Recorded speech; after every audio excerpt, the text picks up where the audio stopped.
नमस्कार।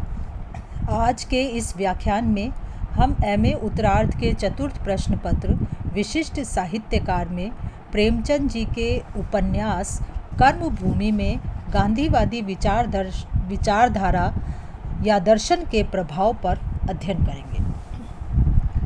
प्रेमचंद न केवल भारतीय संस्कृति के पक्षधर थे, अपितु सत्य, अहिंसा और धर्म में भी निरंतर विश्वास करते रहने के कारण वह गांधी जी के विचारधारा के काफ़ी निकट थे। उनके प्रत्येक उपन्यास में कहीं न कहीं गांधीवाद की झलक अवश्य देखने को मिलती है। उपन्यास कर्मभूमि में भी गांधीवादी विचारधारा दिखाई देती है। कर्मभूमि का अमरकांत गांधीवादी विचारों का वाहक है। प्रेमचंद ने उसे अपने गांधी दर्शन के अनुकूल ही गढ़कर प्रस्तुत किया है।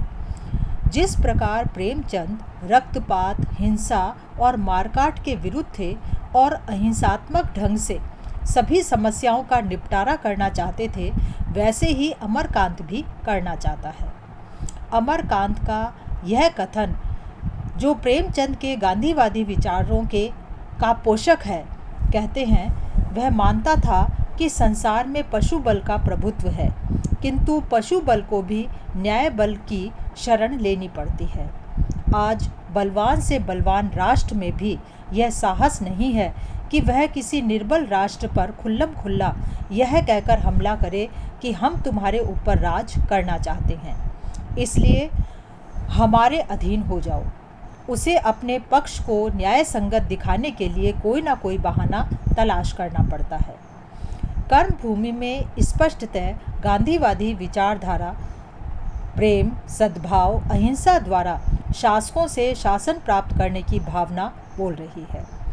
गांधी जिस तरह शुद्ध हृदय द्वारा किए गए कार्य को मानवता का प्रतीक मानते थे और उससे विदेशी शासकों में दया, ममता का संचार कर अपना राज्य वापस लेने की सोचते थे, उसी तरह अमरकांत भी प्रेम, दया, सद्भावना और सहयोग से धनिकों के हृदय में प्रेम और सहानुभूति पैदा कर अपना हक प्राप्त करने की सोचता है, और प्रेमचंद ऐसा दिखाने में सफल भी होते हैं। प्रेमचंद जी ने यह उपन्यास गांधीवाद की दृढ़ आस्था के कारण ही लिखा। इसमें उन्होंने गांधी जी का नाम नहीं लिया है, परंतु उन्होंने गांधी जी के अहिंसा व सत्य के सिद्धांतों को व्यवहारिक रूप में प्रस्तुत किया है। वे कोरेवाद के प्रचारक न थे। उनकी मान्यता थी कि कर्म करो, जो सिद्धांत हैं उन्हें क्रियान्वित करो। अमरकांत में गांधीवाद अवतरित है। वह संपन्न पिता का पुत्र है, परंतु धन के प्रति उसे वितृष्णा है। वह प्रतिदिन चरखा कातता है, स्त्री पाठशाला में पढ़ता है तथा अनेक सामाजिक कार्य करता है। वह अनैतिक रूप से धनोपार्जन को अनुचित मानता है। वह गृह त्याग करता है, अपने घर खर्च के काम करता है और अपनी पीठ पर खद्दर के थान लाद कर बेचता है। म्युनिसिपल सदस्य होकर भी वह छोटे छोटे काम में बेइज्जती नहीं मानता। बाद में वह गांव में रहता है, लोगों के मन से छुआछूत की भावना मिटाता है। वह उनकी शराब पीने व मृत पशु मांस भक्षण की आदतें भी छुड़ाता है। कर वसूली आंदोलन में वह यही प्रयास करता है कि वह हिंसात्मक ना हो। वह महंत से मिलकर चौथाई लगान की वसूली रुकवाने में भी सफल होता है। आंदोलन में वह जेल जाता है और अंत में कमेटी बनाकर सारे झगड़े को शांत भी करा देता है।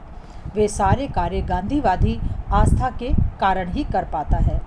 डॉक्टर शांति कुमार इसी आस्था के कारण आंदोलन चला कर अछूतों को मंदिर में प्रवेश दिलाते हैं। यह गांधीवादी विचारधारा का ही मुख्य पक्ष है। सुखदा, पठानिन, मुन्नी आदि स्त्रियां जेल जाती हैं। इस प्रकार नारी जागृति भी इसमें है।